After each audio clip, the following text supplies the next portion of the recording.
Okay, so that is now streaming on my general YouTube channel, and we're gonna go from there. No furries in this class. I'm sorry. Ah da da. Yay. Okay. Wow. Now I am recording because we're doing content. There we go. Okay. Now back to what I was doing. All right. So, indeed, oops, pen backwards. We're going to talk about just what is. That's not on. Okay. I hate this classroom so much. There we go.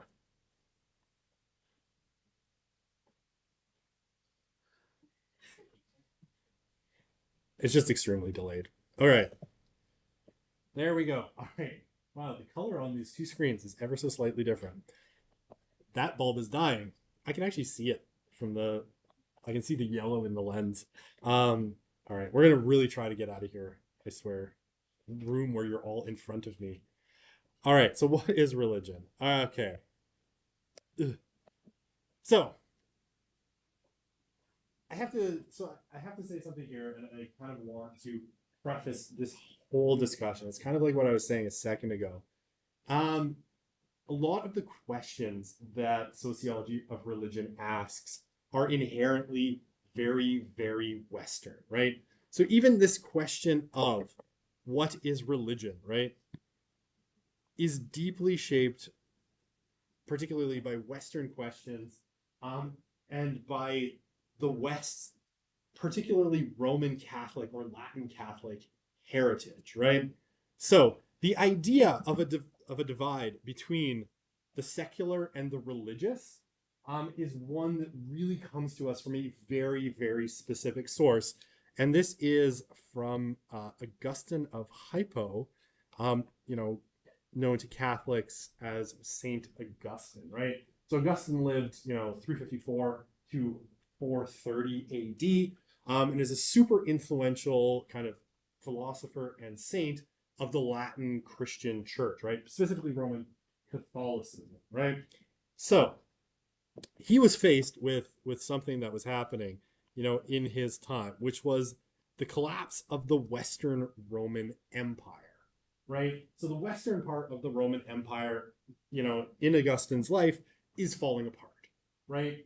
It officially collapses completely a little bit after his death, but it's already kind of clear that the Roman Empire in the western part, the eastern part of the Roman Empire, what we kind of call Byzantium or the Byzantine Empire later on, lasts until like 1492 or something, or 1453, the same year as the Reconquista of Spain is basically accomplished.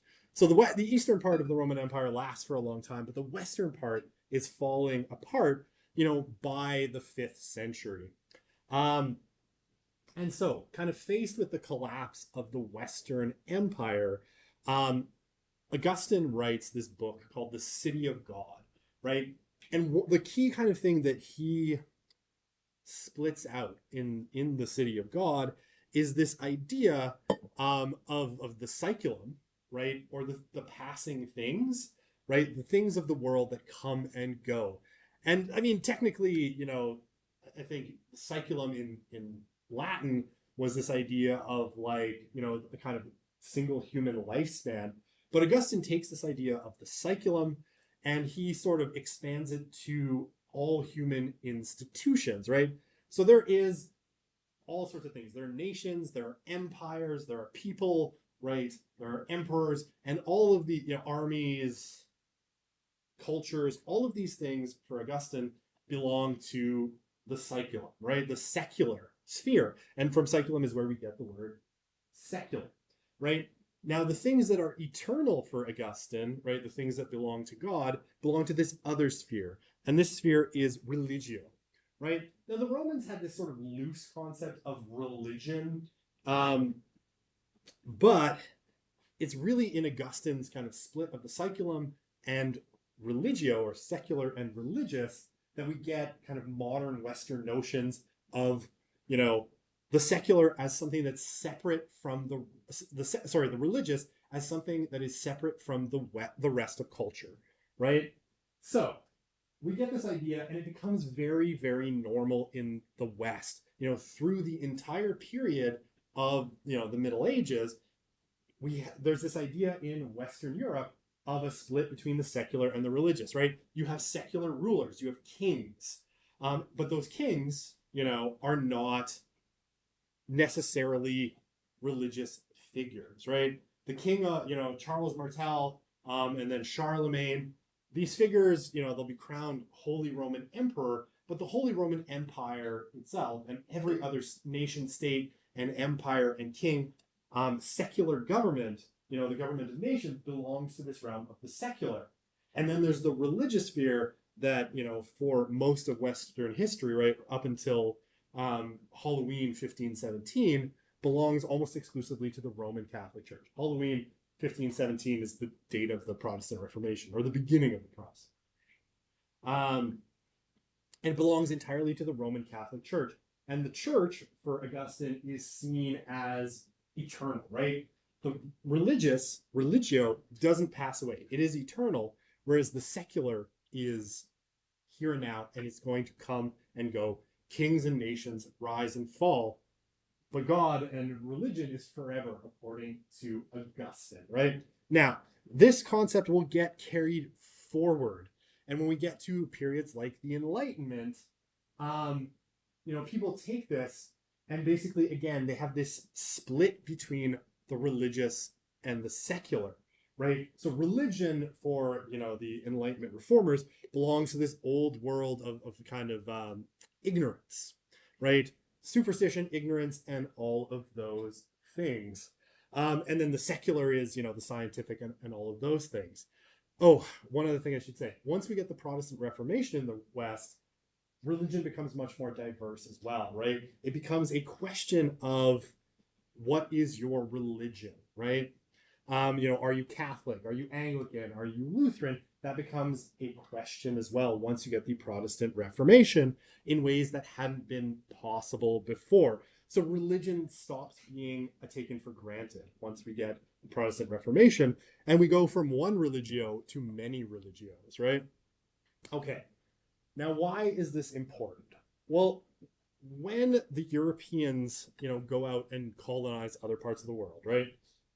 Colonialism, imperialism, and all of that stuff, they bring these categories along with them. And if you want to really book, I'll reference this one a ton of times.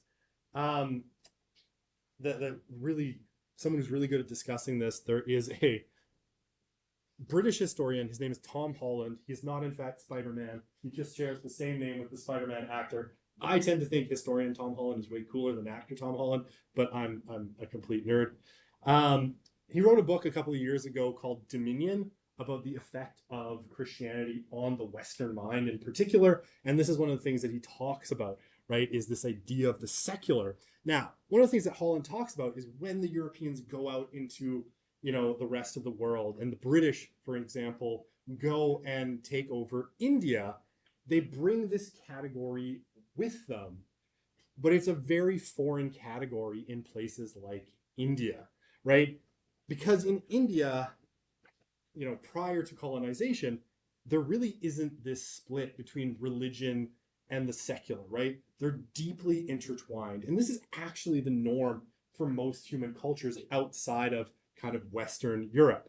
We don't think of it that way today because we've been conditioned by, essentially 1,500 years of Western, Latin Christian thought, started by St. Augustine and carried forward all the way. But when the British arrive in India, right, there is no religion called Hinduism, right? The British kind of give the religion that they find there, the religion of the Hindus, a name, right? But for Hindus, it's just, this is culture, right? This is the world. This is everything.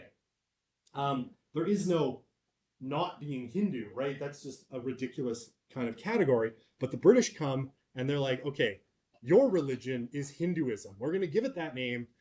That's what you are. You are Hindus, and that's just one religion amongst many.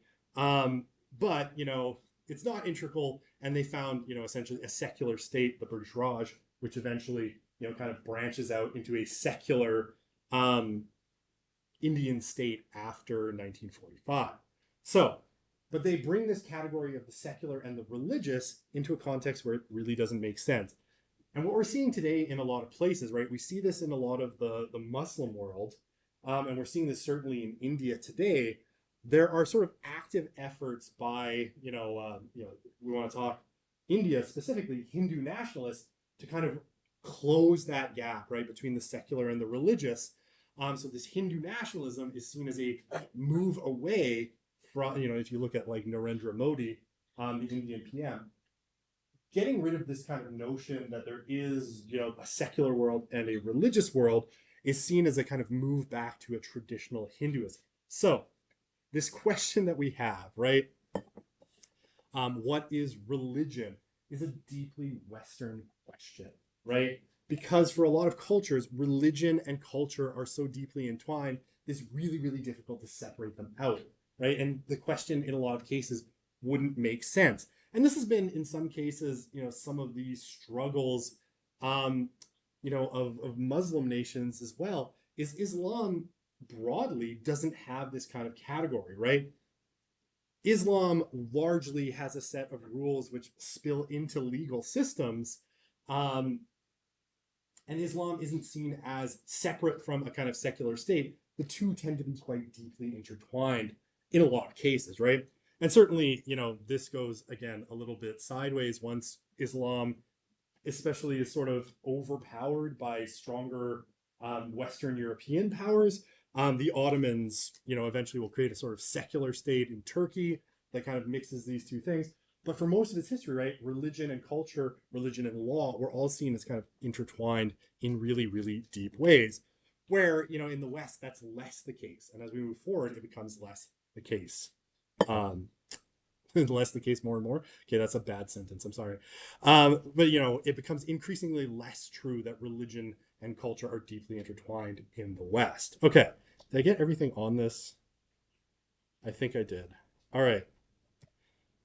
Okay. Oh, I explained everything on this slide already.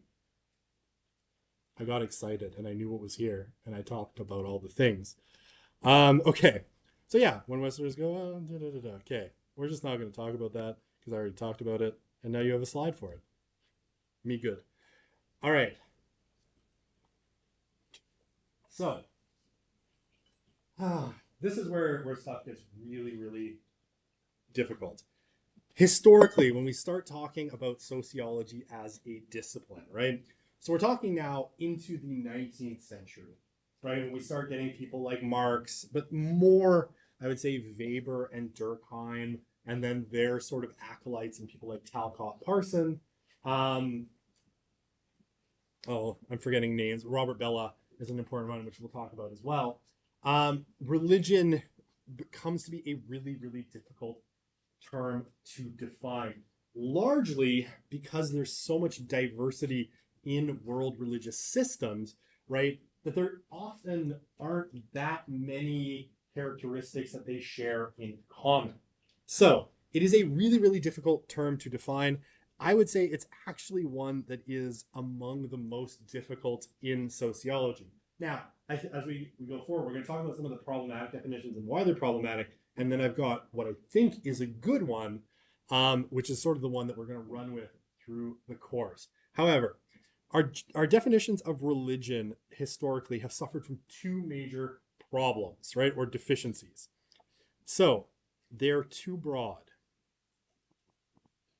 And they end up including social phenomena that clearly are not, are not clearly recognizable as religions. Probably okay. So there's a course at Concordia University in Montreal, the real Concordia, not the fake one here. Right? It's the Montreal Canadiens as a religion, right? And this is, being a Montreal Canadiens fan, this is near and dear to my heart. But it is absolutely a great example of one of the things, or one of the deficiencies in definitions of religion, right? If you have a definition of religion that is so broad that it encompasses sports fandom, your definition is too big, right? And we'll see this when we talk about like Robert Bella and his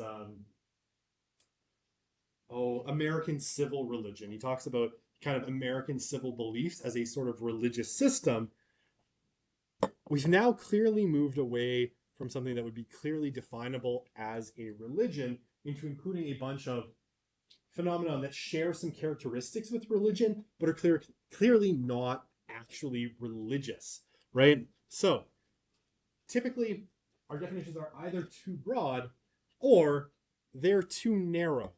And again, owing to some of the very Western and again, Latin Christian origins of kind of Western thought and sociology in particular, when people have talked about religion, they often kind of, probably without even wanting to, right? They think of, okay, what's the religion I know? Okay, Christianity. What are the characteristics of Christianity? Okay, right, it has a deity, you pray to that deity, there's rituals that you go through, maybe you belong to a congregation and there's regular attendance. And so they'll be like, okay, these are the characteristics of religion. And if you meet those characteristics, you're a religion. If you don't, you're not. Now, the problem is once you go out into the great wide world, and this is not necessarily someone like Durkheim's fault. Durkheim lived in Europe, never really saw other parts of the world, mostly got his accounts of religions in other places secondhand. He was doing armchair sociology in large part. There's a bunch of religions that wouldn't meet the qualifications that Christianity, say, if you're thinking of it through the lens of Christianity and saying, okay, it has to have a regular congregation. Well, there's a bunch of religions that don't have regular congregations, right? Shinto, from Japan, largely doesn't have congregations, not like the member of a temple, right? You go to temple when you need a blessing or something else, but you're not part of a congregation, right? You don't show up there at a specific time on a specific day every single week. And so if that's one of the characteristics you think of as religion, well, Shintoism clearly wouldn't be a religion. And that's a problem, right? Because obviously Shintoism is a religion and has a lot of religious characteristics. So excluding something like Shinto or forms of Buddhism inherently is going to cause a lot of problems as well. So this has been the typical way of thinking, right? We think of things through maybe an Abrahamic or Western lens, and we say, okay, this is what Western religion is. So, let's check it off and see if things fit that in the religion. But obviously, that is going to exclude a bunch of things that should be there. Okay. All right, how are we doing for time? Oh, lots of time. This class ends at 1:50, right? Okay. Like, I've done that before where I confuse days and then I'm like, this class should have been over 30 minutes ago and everyone's just too polite to actually tell me. So, we don't want to do that. Okay. Let's go back. All right. So, in terms of very classical definitions of religion, there's sort of three big categories that we're gonna talk about. There's problems with each of these, so we're gonna kind of define each of these, talk about the problems with each of them, and then kind of keep going from there. All right, so there's the three big categories of religious definitions. We've got our substantive definitions. Most typically, right, we associate this with someone like Max Weber. And when we think of, and I'll spoil it a little bit, when we think of substantive definitions, you're thinking about substance, right? So what's in religions, right? What are the internal characteristics of them? So beliefs and that kind of thing. Okay. Then you've got your functionalist or functional definitions of religion. Again, think of my buddy Emil Durkheim. So these are, what does religion do, right? What is the function of religion socially? And anything that fits that function is going to be, a religion according to this definition. And then the social constructionist kind of definition, which I think, historically well encapsulated by a guy like Karl Marx. We'll talk about that, right? It's more how people think about religion, how it's created socially, right? And you could include folks like, Sigmund Freud in this kind of social construction. It's new. We'll talk about Freud because we must, even though I don't want to. But we can't really get around it. Okay. so we're going to start with our functional definitions, right? E.g. Durkheim et al. So functional definitions largely, like I said a second ago, are based on what religion does. I'm going to highlight. Highlighting is fun. What it does, and I apparently picked my eraser. Oh, good times. Oh, my highlighter's white. That's not cool. There we go. What religion does and how it works in social or psychological systems. Okay, so here, there's a bunch of different ways that you can kind of look at it. So you can split this into social functions, right? Things like coherence, right? How do religions work to keep groups together, right? Organize group life, make you all pull in the same direction, right? You all have shared goals and values, and the religious system sort of is there in service of the social function of keeping groups working, right?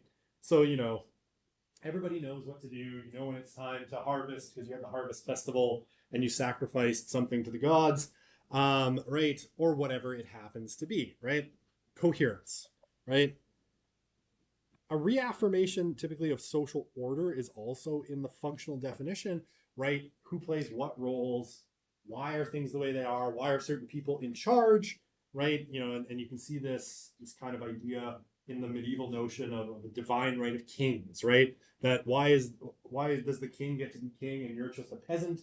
Well, the king is the king because God made him the king, right? And that gives him special rights because if God didn't want him to be king, he wouldn't have been born to the former queen, right? Simple, perfect logic. And why are you a peasant who gets to live your life with barely enough food and a patch of dirt, not much larger than this classroom? Well, because you were born a peasant. If you didn't want to be a peasant, you shouldn't have been born a peasant, right? Coffee down. Laptop, they moved to the side. Crisis averted. Okay. So setting up the social order, maintaining the social order, who's in charge, who has authority, right? We've got our priests, or shaman, or whatever it happens to be the religious official in a religious system, right? Who gets to be on top? How is the social order? And how do these different groups relate to each other? For Durkheim and other functionalists is a big part of what religions are supposed to do. And then things like, defense of group interests, protection against outsiders, mobilization against external threats, using religious justifications would be another thing that it does socially, right? Okay, so other things, psychological functions, it would be providing of kind of stories, right? Narratives for why the world is the way it is, right? Understanding the order of things, why bad things happen, why good things happen, what's the meaning of life, all of those things, stories, and here, you can use the word myth, but don't use it pejoratively because it's not how it's meant, but a kind of order to the universe through stories, right? So stories that help people understand the world they live in. And then, symbols, right? Things that people can attach to. And the rituals that guide everyday life, right? So when do you do certain things? What's the order of life?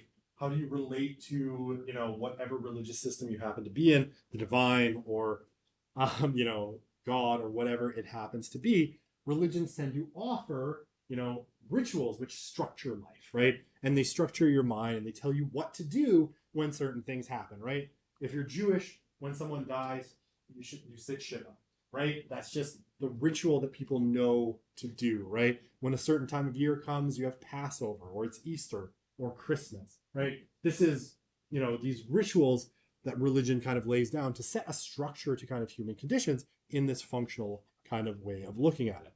So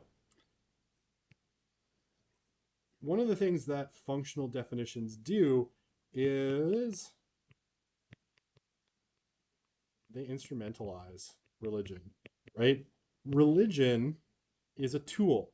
They're tools, and largely, right, because sociology proceeds on a basic notion of, methodological naturalism, right? So it tends to assume that there's nothing behind any of these religions. These are just tools that human beings have created to order and structure social life and the world and all of those things. Okay. Lido code on campus is wrong. That is possible. I'm sorry. I will fix it. I have to re-upload the slides. Okay. So maybe we'll do a little bit more. So we talk about religion. These are some of the functional definitions that have been offered. And these are all kind of giants of, sociology of religion, sociology in general. And you can see the kinds of definitions they have, right? So what is religion according to Durkheim? It is a unified set of beliefs and practices relative to sacred things. Oh, by the way, I love Durkheim because being the slippery devil that he is, he never really defines what sacred things are. He just kind of leaves that to other people to figure out. He has two really core categories. He has, the sacred and the profane. And he doesn't really do a great job of defining either of them. So, unified set of beliefs and practices relative to sacred things. What are those things? Who knows? That is to say, things set apart and forbidden beliefs and practices which unite into a single moral community called a church, right? And you see immediately in in this Durkheimian definition how Western it is, right? Because whatever, a single moral community must be called a church, right? That perfectly Western and Christian term. And we're still kind of stuck on this, still a lot of our basic definitions of like a church, a denomination, a sect, a new religious movement largely are kind of Durkheimian and are largely, we still use this, right? Like Sunni Islam in this kind of definition would be a church of all things, right?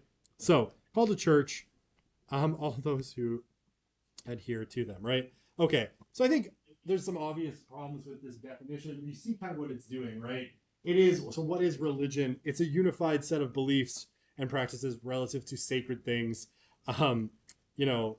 that creates a church, right? That's basically what it is. Okay, Robert Bella's definition: religion is a set of symbolic forms and acts which relate man to the ultimate condition of his existence. Okay, so what is it? It's symbolic forms, and its function is to relate and believe and acts that relate people to the ultimate condition of their existence. A little bit vague as definitions go, right? And doesn't really define some of those sub-terms, but it works. And then Gertz gives it an absolute try at a functional definition. So what is it? Oh, it's a system of symbols. And then here's the function, right? What's a good highlighter color? So, which acts to establish powerful, pervasive, and long-lasting moods, motivations in men by formulating a conception of the general order of existence. Take a breath. And clothing these conceptions with such an aura of factuality that the moods and motivations seem uniquely realistic, right? So, religion is a set of symbols, and it does all of these things, right? It establishes powerful, pervasive, long-lasting moods by formulating conception of order, right? That is what religion does. Okay. So, how am I doing for time? I have no clock in front of me. I have 7 minutes. I have enough to do this slide, and we'll call it quits after this. So, what is the problem with these types of definitions, right? It's way too broad, right? So a lot of this could be applied and has been to things like American nationalism, right? So there are sacred things, right, in American nationalism. You know it, right? Because we all live in America's world. There's things like the Constitution, the Declaration of Independence, the Founding Fathers act kind of like saints. The Washington Monument, Lincoln Memorial, the American flag, and all of these sorts of things, right? They're vaguely sacred, right? There's something weird about the way Americans tend to treat the founding fathers of the U.S., right? As though they had some ethereal wisdom. And they're kind of set apart, right? You can't, the number of times I've listened to American discourses and it's been like, what the founders intended. I'm like, I don't care. They're dead, long dead. Okay, so there's forbidden practices and beliefs, right? Things like communism or the infringement of the right to own guns, right? Or whatever infringements on freedom of speech, right? And then there's rituals, right? The Pledge of Allegiance, Independence Day, right? July 4th, and a whole bunch, the inauguration of the U.S. president and all its pomp and circumstance and how it happens and where it happens, right? There's a ton of, right down to stupid things like the pardoning of the Thanksgiving turkeys, right? In American nationalism, it's dumb, but it's definitely a ritual, right? So there's rituals. So if you're using one of these definitions, right, and you could go back to say Gertz's definition here and say, well, if we're looking at it, we've got a set of symbols, right? We've got the founding fathers, the Constitution, the American flag, and all that jazz. And does it establish powerful, pervasive, and long-lasting moods and motivations in men? Certainly, right? The American Republic is almost 300 years old. It's seems to be doing okay, and certainly American nationalism is a force that reshapes the world on a regular basis. It formulates a general order of existence, right? If you look at the Declaration of Independence, right, it tells you, right, all men are created equal, and from that equal creation, they derive certain rights, among which are life, liberty, the pursuit of happiness. And it cloaks it in an era, an aura of factuality, so it seems uniquely realistic, right? All of those things could be said of American nationalism very, very easily. But obviously, right, and I think we should exclude American nationalism from definitions of religion because it's obviously a different social phenomenon, right? It is something different from religion. It's important, but we should talk about it separately, right? Nationalism isn't a religion in the way that Christianity is a religion. Okay. Let's not start this one. Let's leave it here. That's pretty good. I got 3 minutes, and that is not enough time to do substantive definitions. So we'll pick this up on Thursday, hopefully in a different room, but I will let you know. All right. Good times.